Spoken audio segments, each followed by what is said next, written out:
Et donc voici la bête.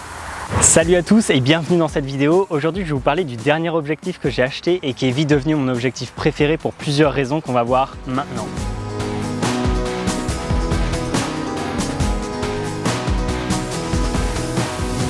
Comme je vous le disais, il y a quelques semaines, j'ai acheté un nouvel objectif et je suis super content du rendu. C'est une focale que j'ai pas l'habitude d'utiliser et finalement maintenant pour la plupart de mes plans, je le préfère à mon 24-70 qui est d'ailleurs en train de me filmer. Alors roulement de tambour, il s'agit d'un Canon 16-35 mm en monture EF et en ce qui concerne l'ouverture, j'ai volontairement choisi un f4 plutôt qu'un f2.8. Pour une raison que je vais vous expliquer juste après. Pour toutes les personnes qui ne sont pas chez Canon, cette vidéo peut aussi vous intéresser parce que les autres marques comme Sony, Nikon, Sigma, etc. proposent aussi leur 16-35. Donc voilà, vous ne sentez surtout pas exclu de cette vidéo. Alors maintenant que tout ça est dit, pourquoi je considère que cet objectif est mon meilleur objectif pour la vidéo?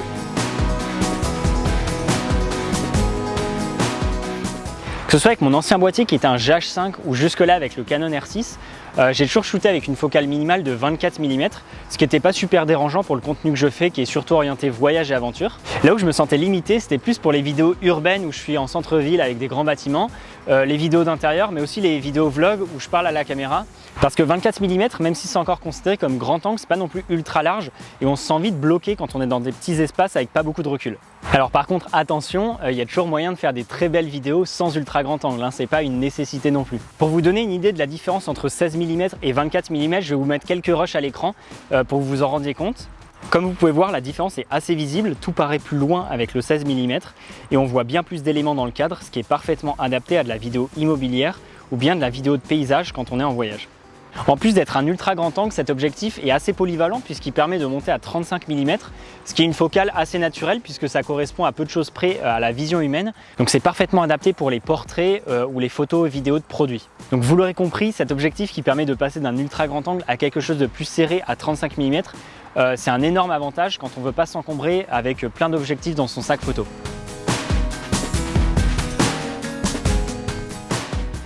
La deuxième caractéristique qui m'a fait acheter cet objectif, c'est qu'il est stabilisé et en vidéo c'est vraiment super pratique, surtout quand on shoot souvent à main levée comme c'est mon cas. Déjà il faut savoir que je shoot avec un Canon R6 qui a un capteur stabilisé donc c'est plutôt bien, mais le 24-70 f2.8 en monture EF que j'utilise tout le temps n'est pas stabilisé, ce qui me dérange sur certains plans à main levée.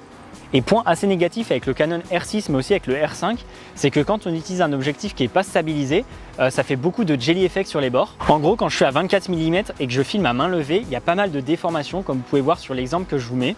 Honnêtement, c'est vraiment pas très beau et comme ça se passe que quand je suis à 24 mm, donc en grand angle, je me suis dit que ça allait être bien pire avec un 16-35 f2.8 qui bizarrement n'est pas stabilisé.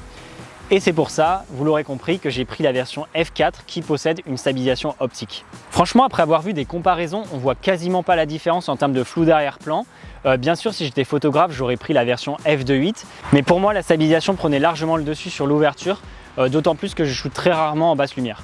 D'ailleurs, pour que vous vous rendiez compte de l'efficacité de la stabilisation optique de l'objectif, je vous mets à l'écran un plan fait au 16 mm sans stabilisation et le même plan avec la stabilisation activée. Vous pouvez voir que la différence est bien visible. Si vous faites des interviews où vous shootez 100% de vos vidéos sur un gimbal, alors oui, clairement, la version f2.8 vous conviendra parfaitement. Après, ce qu'il faut savoir, c'est que là, je parle de monture EF. Si vous avez le budget pour une monture RF, franchement, prenez-le direct parce que pour le coup, il ouvre à f2.8 et en plus, il est stabilisé. Et d'ailleurs, en parlant de budget, c'est la troisième raison qui a fait que j'ai acheté cet objectif.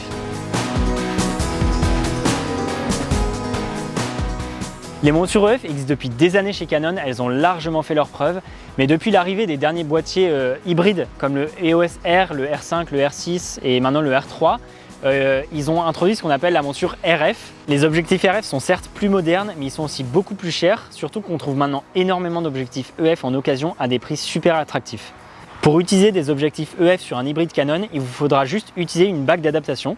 D'ailleurs, je reçois souvent des questions à propos de cette bague d'adaptation. On me demande si ça ajoute un crop dans l'image ou si on perd en vitesse d'autofocus. Et à chaque fois, la réponse est non. Franchement, il n'y a aucune différence entre un objectif EF plus la bague ou un objectif RF directement. Donc franchement, c'est parfait à utiliser et ça coûte surtout beaucoup moins cher qu'un objectif RF. Ah oui, si, il y a une différence, c'est que ça va rajouter à peu près une centaine de grammes à votre setup et à peu près 4 cm à la longueur de l'objectif.